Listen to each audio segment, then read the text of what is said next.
This video will be about estimation. So when you are estimating products and quotients, you're trying to figure out what about will it equal? We don't want what it will exactly equal, but what will it be close to? So usually we'll be working with some form of decimals. Let's say we do 2.39 times 15.72. We want to figure out what will these close numbers be close to that's easy for us to multiply. Multiplying those two decimals together will be hard. This is assuming you're someplace without a calculator and you just want to get a rough idea of whereabout will it equal. So, to estimate these numbers, first we look at the number we want to round.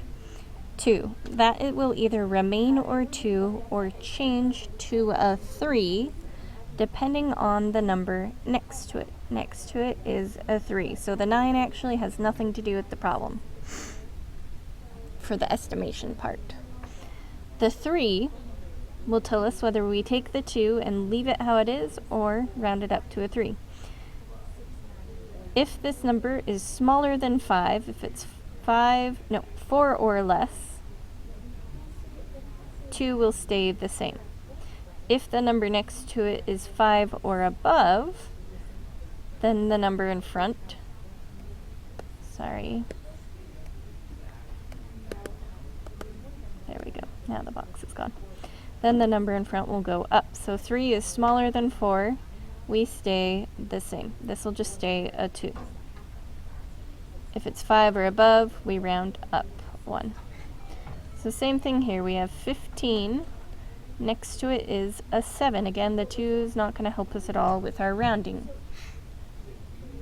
So 15, the number next to it is bigger than 5, so we're going to round up 1 number. So this will become 2 times 16.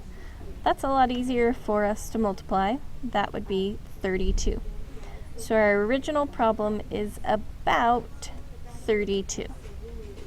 Not exactly 32, but it's close to 32. So let's try one more multiply problem. Let's say we have 8.2 times 6.95. So again, we look at the 8.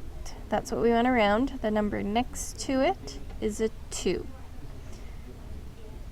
2 is smaller than 5, so we leave 8 alone. It stays the same. We look at the next one, 6. The number next to it is a 9. 9 is bigger than 5, so the 6 will round up to a 7. 8 times 7 is 56. Now when you're dividing, this process can be a little bit different because we want to get numbers that will actually divide. You can multiply whatever numbers you want. You can't always divide numbers because it might not come out as a whole number. So let's say we have 21.7 divided by 4.3. So we want to actually round the number we're going to divide by first, so we can figure out what's closest to the 21.7 that will be a multiple of the number. So the 4.3, you look at the 4, the number next to it is a 3. That is smaller than 5, so we're going to be dividing by 4. So looking at the 21.7, if I rounded correctly, that would round to 22. But 22 can't divide by 4. We want a number close to 22 that can actually divide by 24. Well, we have two options. We have 20 and we have 24. Those will both divide by 4. 21.7 is closer to 20, so that's what we're going to use. So 20 divided by 4 is 5, and that's what 21.7 divided by 4.3 would approximately equal. So one last example, 38.1 divided by 7.2 3, 6.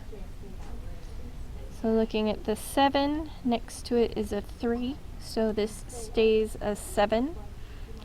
We want numbers close to this 38.1, but that can actually divide by 7. So I'm just going to have to run through my list of 7s, because I'm not exactly sure. I think we have 42, so we have 7, 14, 21, 28, 35, 42. So we have 35 and 42. Those are the closest.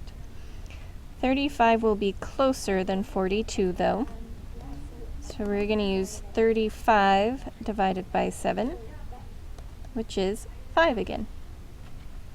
Won't always come out as 5, it just randomly happened that way because I was making up these problems off the top of my head. So that is our lesson on estimation.